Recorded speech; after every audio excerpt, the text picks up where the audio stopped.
Bonjour à tous, bienvenue dans Boulevard de la Seine, 4e saison. Je vous accueille en ce moment, Pont des Invalides, au Fluctuart, un lieu de création contemporaine. On va parler justement du spectacle vivant, avec notamment à la une aujourd'hui un as des bassins devenu acteur, et un acteur qui n'a pas du tout envie de devenir plongeur. Et pour cause, il fait très bien son métier. C'est notre invité, Daniel Russo, s'il vous plaît.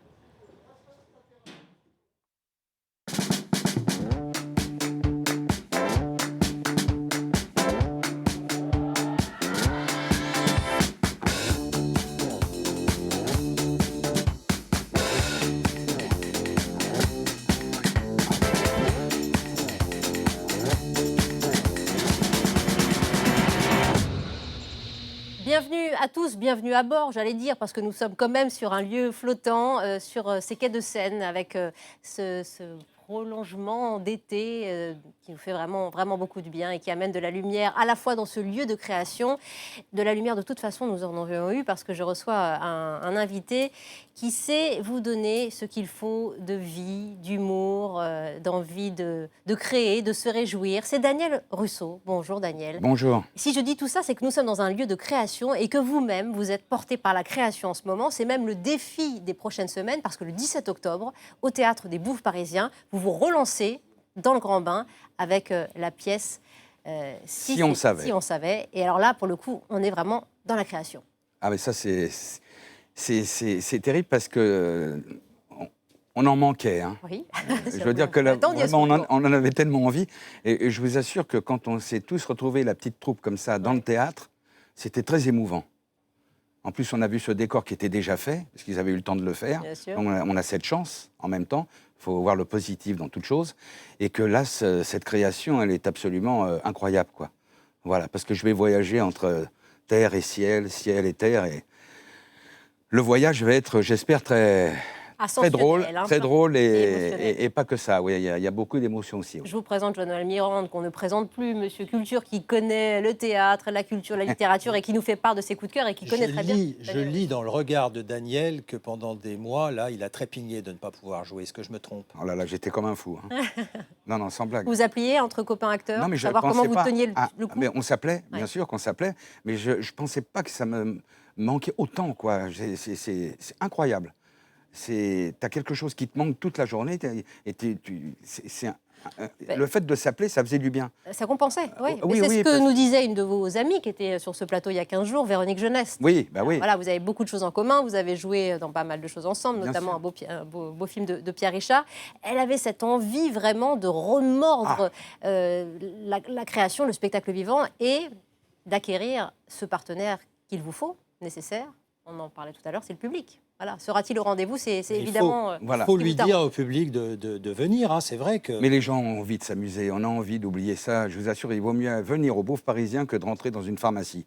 Je veux dire, moi je fais office de médicament. C'est pas remboursé par la Sécu, mais c'est... Non, mais il y en a qui me l'ont dit. On prend le métro, on est tous les uns sur les autres, on peut bien aller au théâtre avec un masque, on ne bouge pas. Évidemment, ça, on est quand même plus en sûreté dans un théâtre.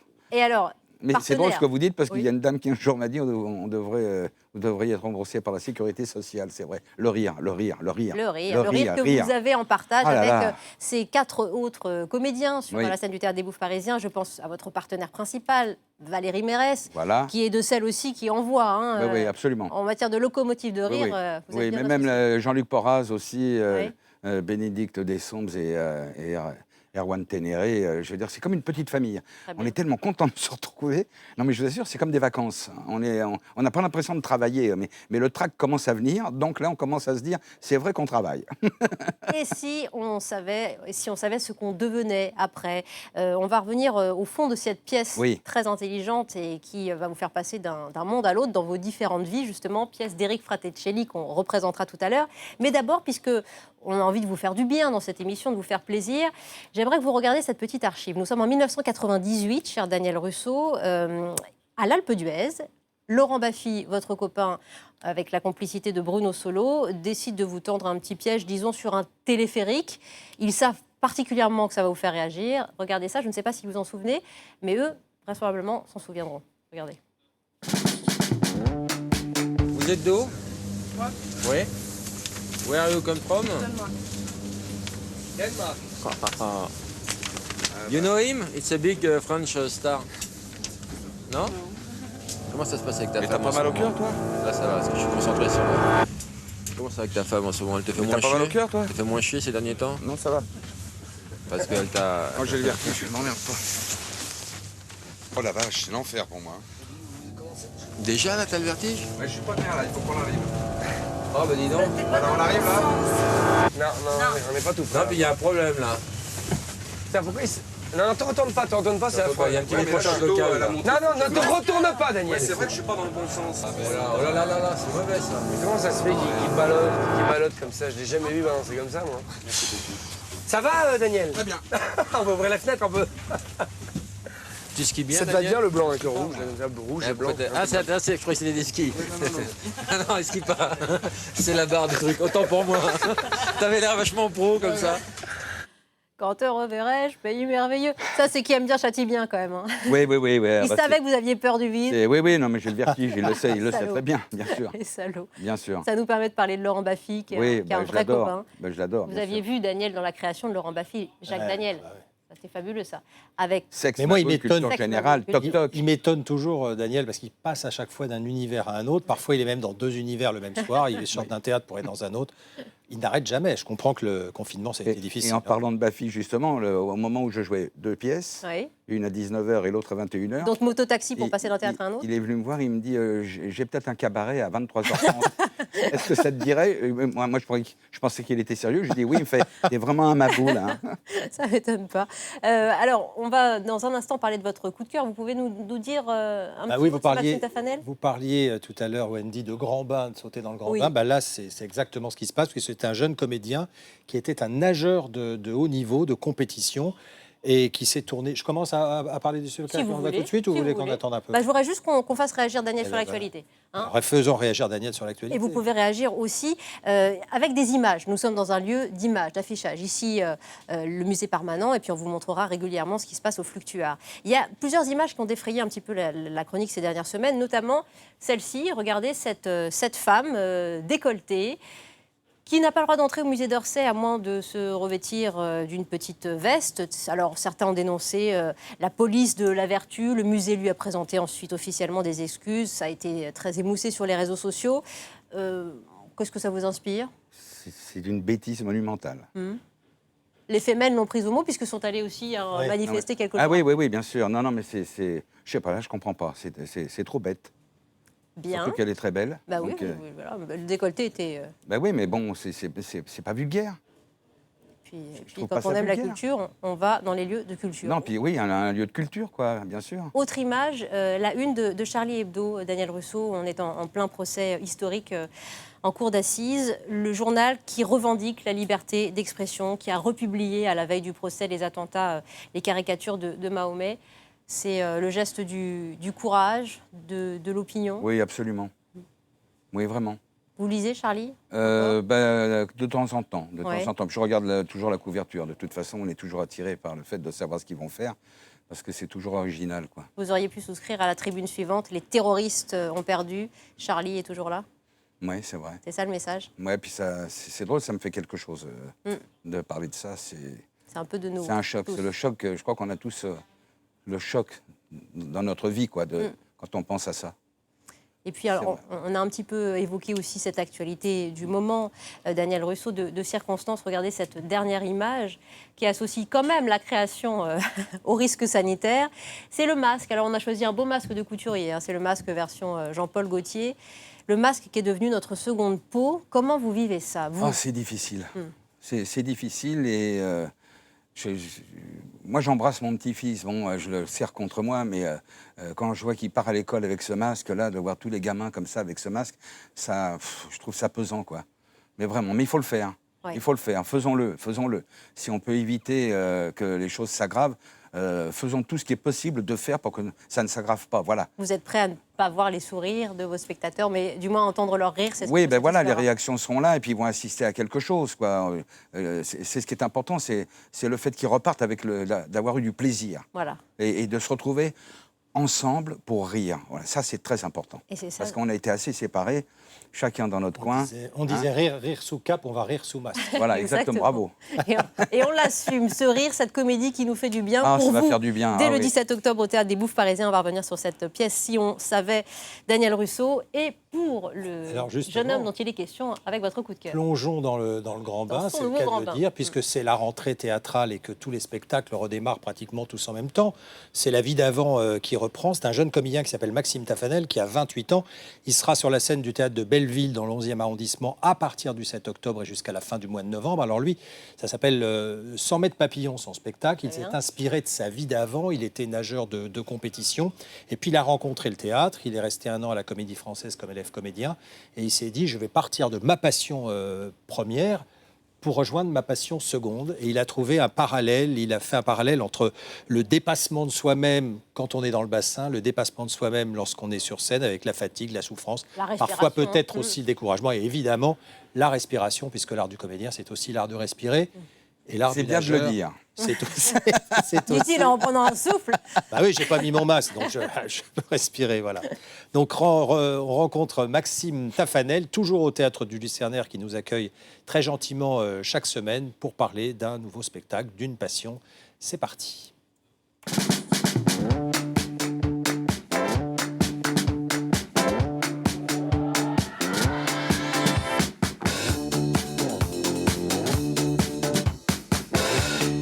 Ça prend un peu de temps, mais ça prend le temps grâce à la famille. Ma famille, elle est artiste, mes parents sont chorégraphes. Du coup, j'ai toujours été baigné dans cet univers artistique, tout petit. Et quand la natation est devenue laborieuse pour moi, quand le chronomètre a pris la place de la sensation et du plaisir, et ben, le théâtre est venu naturellement pour me sortir de cette angoisse du chronomètre.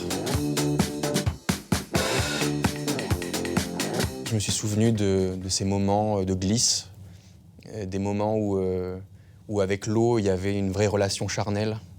Tout n'était que mouvement glissé, simple. Et puis, j'avais tout le temps ça en moi. Quand j'ai commencé le théâtre, j'avais encore le souvenir de mes gestes aquatiques. Du coup, je les ai apportés sur le plateau et grâce à Nelly Poulicani, la metteuse en scène du spectacle, on a réussi à faire un beau spectacle autour de ça. Le théâtre, c'est aussi un lâcher-prise. Il n'y a pas de chrono, il n'y a pas de temps à faire, il n'y a pas d'adversaire. On est tout d'un coup, on est seul face à un public qu'on ne voit presque pas. Et on a un texte qui nous porte. D'ailleurs, comme l'eau qui peut nous porter également, le texte nous amène à glisser sur la scène et puis voilà, ça devient du vertige.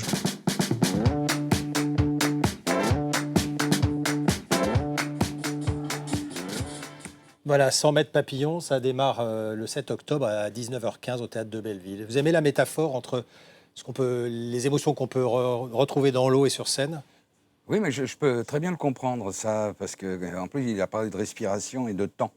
Et c'est vrai qu'au théâtre, par exemple, comme il dit, il a remplacé ça, mais au théâtre, il y a un temps, il y a un rythme. Et une pièce a son temps et son rythme. Chaque pièce. C'est toujours... Et c'est différent chaque soir, comme la natation, où ça peut être différent chaque fois. Et au théâtre, c'est vrai qu'il faut jouer avec ça, c'est-à-dire que notre dernier partenaire, qui est le public, nous donne la partition finale de la pièce chaque jour. Et comme c'est jamais le même public, c'est jamais la même respiration et le même timing. Ça, il faut en tenir compte. Ah, c'est intéressant. C'est-à-dire que vous n'avez jamais été déçu entre la lecture d'une pièce comme ça et le fait de la mettre sur scène, de la jouer. Vous avez déjà maintenant l'expérience suffisante pour savoir quel rythme sera adapté au théâtre en lisant simplement. Et surtout, et c'est vrai ce que je vais vous dire, il y a un mot au début qui vous donne la température de la soirée. Ah. C'est drôle, mais c'est vrai. Il y a une réaction, une première réaction qui va être sur un mot ou une phrase, et vous allez savoir ce que la soirée va peut-être être. Voilà, ça vous donne un petit peu la température. Et c'est vrai cette expression, ils sont bons, ils sont mauvais en parlant de nous. Hein, oui, non mais c'est vrai qu'il y a des comédiens, qui disent ça. Et un jour j'ai dit ça.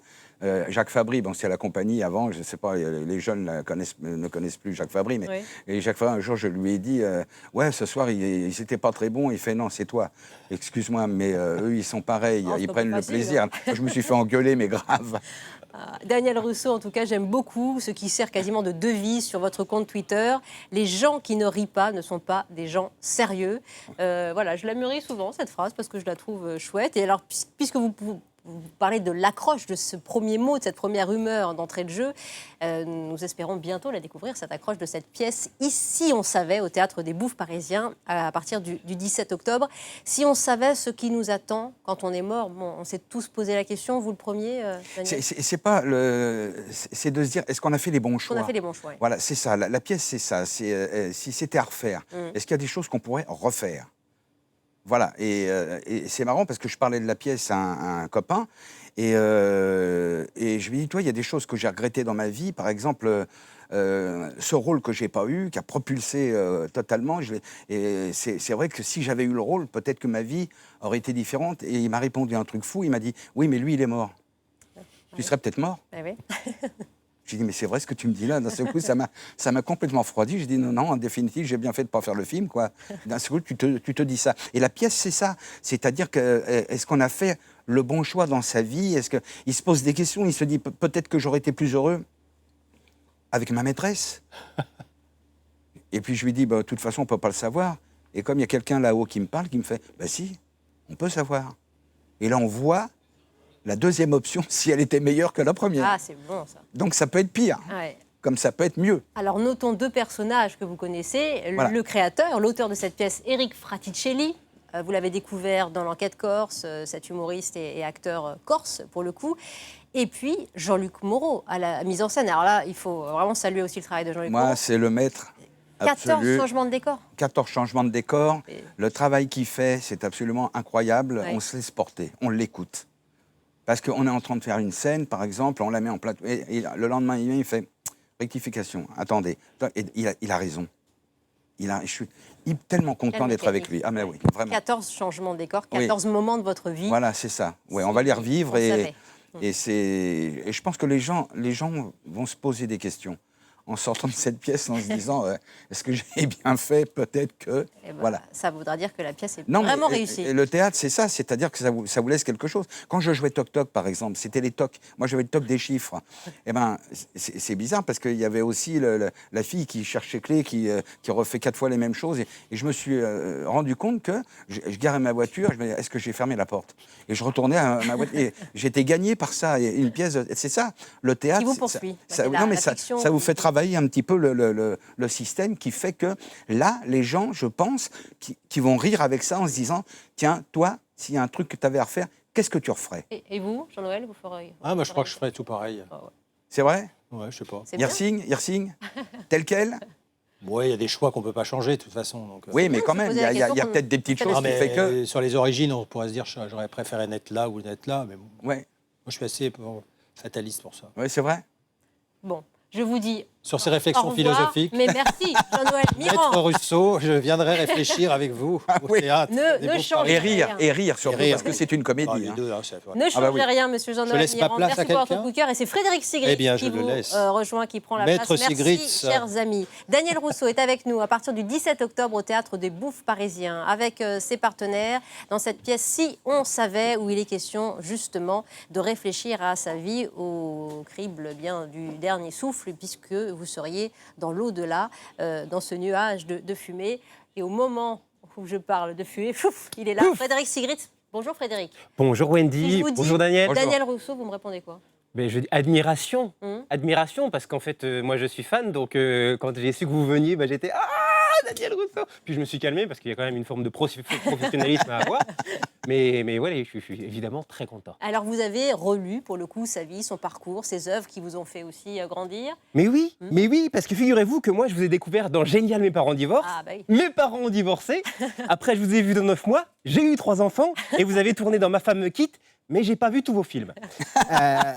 Alors, je trouve que globalement, alors vous tournez beaucoup, vous jouez beaucoup sur scène, mais je trouve que le cinéma ne vous a pas assez utilisé parce que vraiment, moi, je vous mettrais dans tous les films. Si j'avais le choix, on vous appellerait l'éolienne du cinéma français, tellement vous tourneriez partout. Par exemple, La Môme, vous savez, le film d'Olivier Dahan avec Marion Cotillard. Dans le rôle Moi, j'ai pas aimé. Et ben, à la place, j'aurais aimé qu'on voit Daniel Russo. Daniel Russo à la place de Marion Cotillard. Je suis sûr que ça marche aussi. Vous chantez bien ou pas? Comment? Vous chantez bien? J'ai chanté. Mais moi, j'en suis sûr, parce que en fait, vous avez une force comique et sympathique qui fait que moi, j'ai envie de vous mettre dans tous les films. Vous êtes un petit peu comme le soja. Vous voyez, par exemple, le tofu. Le tofu, c'est pas bon. C'est pas bon. Quand tu manges du tofu, en général, tu as l'impression de mâcher une éponge. Mais tu rajoutes du soja, ça devient bon. Et ben, je trouve que vous avez ce talent dans le cinéma, c'est que dès que vous êtes dans un film, et ben, vous embellissez le reste. Donc vous êtes un peu le soja du cinéma français. Et vous êtes ici pour une pièce de théâtre. J'espère que vous êtes vegan. Ouais, mais voilà, un exhausteur de goût, quoi. Alors vous êtes ici pour une pièce de théâtre Si on savait, qui va jouer au Bouffe Parisien à partir du 17 octobre. Et vous serez sur scène aux côtés de Valérie Mérès, qui elle aussi, monument. Moi, je me souviens de Banzai. Quand je regardais ça avec Coluche, avec ma mère, j'étais comme un fou. Et c'est une comédie métaphysique où vous vous retrouvez dans l'au-delà et où vous êtes confronté au choix de vie que l'on aurait pu faire différemment. Et ça parle à tout le monde, ça. C'est ce qu'on disait. Parce que, par exemple, il y a 8 mois, le type qui s'est fait sa soupe de pangolin, vous ne croyez pas que si c'était à refaire aujourd'hui, il aurait opté pour un jeûne intermittent? Bon, en même temps, il aurait dû se rendre compte, parce qu'en général, quand tu regardes un pangolin, pour moi, le pangolin, c'est un peu l'artichaut du règne animal. C'est-à-dire que pour le bouffer, il faut vraiment avoir envie d'audace, quoi. De la même manière, moi, par exemple, si j'avais l'occasion de retourner dans le passé, il y a certains choix que je ferais peut-être autrement. J'aimerais bien revenir dans les années 90 et parler au moi des années 90 et lui dire, écoute, est-ce que tu es sûr que se teindre les cheveux en blond platine, c'est une bonne idée, Frédéric? Parce qu'en plus, je sais d'expérience que c'est le dernier truc que j'ai fait à mes cheveux. Après, ils ne sont plus jamais revenus. Benoît Hamon, quand il s'est dit, tiens, la présidentielle, pourquoi pas? Parce que lui aussi, il y pensait en se rasant. Ça se trouve, il aurait eu l'occasion de repartir dans le temps. Aujourd'hui, il serait barbu. L'ouvrier du chantier de Notre-Dame de Paris, juste avant l'incendie, qui s'est pris une pause clope un petit peu longue. Si c'était à refaire, lui aussi ferait peut-être les choses différemment. Tout ça pour dire que moi, si j'avais su, j'aurais écrit La Môme avant Olivier Dahan. Et je vous aurais donné le rôle, Daniel Russo. Et tout ça pour vous dire surtout que je suis fan de vous, Daniel, mais ça, vous ne pouviez pas le savoir. Merci, monsieur Sigris. Daniel Russo, voilà, quand on reparle de ces films, Génial, mes parents divorcent, cette génération qui vous a suivi dans ses choix cinématographiques, vous espérez qu'elle vous a suivi au théâtre? Et très probablement aussi. Ah non, mais les gens m'en parlent. Hein. Surtout 9 mois. Ah, 9 mois, évidemment. Dès qu'une femme attend un enfant, elle veut voir 9 mois. Ça, c'est évident. Dès que ma femme a eu un enfant, elle a demandé à Daniel Russo. Ce qui m'amène à reparler de cinéma avec le même Eric Fraticelli, cher Daniel, parce que j'ai regardé vos petits messages Twitter et je vois que vous communiquez avec notre copine Véronique Jeunesse. Vous êtes en Corse pour un tournage cet été de ce metteur en scène. Oui, bien sûr, c'est l'auteur de la pièce. Ouais. Et puis, comme il a fait un film qui n'a aucun rapport avec la pièce, et il m'a dit, Daniel, Didier Bourdon, vous êtes potes, viens, on va se retrouver tous ensemble. Et donc, je suis allé en Corse. Il vous avez écrit une scène pour vous? Formidable. Génial. Formidable, on s'est régalé. Voilà, c'était encore un vrai moment de plaisir, quoi. Et il y a un projet d'Arlésienne aussi, le film avec Daniel Auteuil, Implacable. Oui. Le projet est hyper alléchant. Yann Dan, oui, absolument. Oui, vous n'avez pas vu le court-métrage Si, justement. Formidable. Formidable. Et moi, j'attends le film depuis... Voilà, il faut qu'on arrête de parler sur Twitter. Maintenant, il faut s'y mettre. Allez, on y va. Faut y aller. Vous relancez les choses. Merci. Moi, je dis. Merci, monsieur Sigris. Sous vos applaudissements, Frédéric Sigris, qui laisse la place à un grand cuisinier. Il sillonne Paris avec sa trottinette à la recherche de bonnes adresses. Vous demande d'accueillir Yvan Allouin. C'est lui qui anime Paname, l'émission sur France 3 Paris, et qui nous a décoté. Bonjour. Bonjour Wendy, bonjour Daniel Russo. Alors, bonjour. Un petit truc spécial pour Daniel? Oui, on va continuer l'été. J'imagine que vous aimez bien les bonnes bouffes entre copains, non? Oui. Ouais. Plutôt français. Ça se voit, hein. Ouais, ça se voit. Oui, ça se voit un petit peu. Ouais. Plutôt français, plutôt cuisine du monde. Moi, tout. Je veux dire, je suis un vrai gourmand. Et le fait, il faut que je sois en bonne compagnie. Voilà, j'adore le côté familial, le côté amitié. Pour moi, c'est très important. Bonne ambiance. Voilà, je vais vous emmener dans l'endroit idéal. On va aller chez Uma Nota.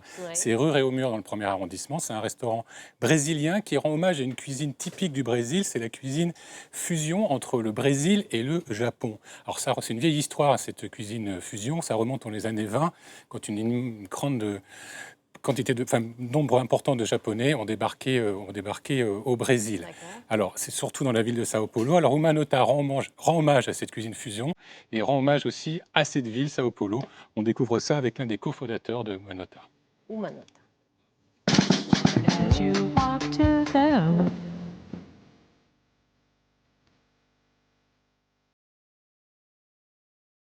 Umanota, qui veut dire une note de musique, fait écho au boteco que l'on connaît au Brésil.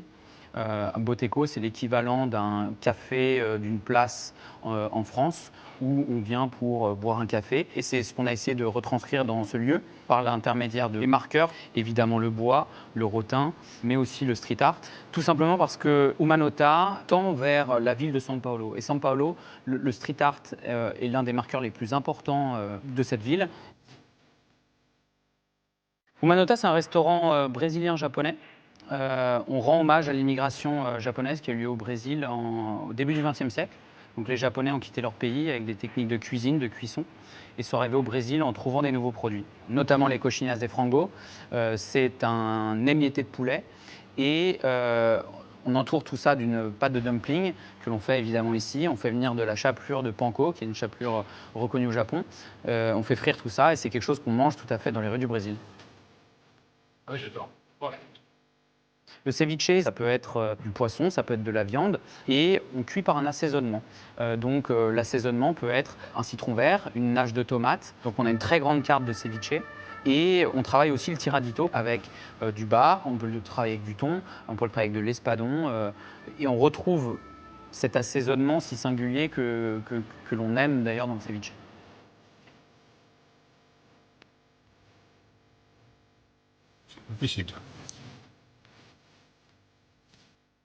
Ça a l'air très délicat. Non, oui, très beau, c'est très bon. Ça vous a donné envie? Ah oui. Ouais, c'est très beau. C'est rue Réaumur, au premier arrondissement, juste à côté de la rue Montorgueil. Ça s'appelle Umanota. Bon, vous qui avez l'habitude de sillonner Paris à scooter, une fois que la pièce est finie, quittez le théâtre des Bouffes parisien et on y sera surtout. On y sera à partir du 17 octobre pour vous applaudir, cher Daniel. On a hâte de vous voir revisiter comme ça les étapes importantes d'une vie, de nous faire réfléchir avec Valérie Mérès, Jean-Luc Fouras, Erwan Téréné, Bénédicte Dessombre, Eric Fraticelli, mise en scène Monsieur Jean-Luc Moreau. Merde. Et on a hâte. Je prends. À bientôt les amis.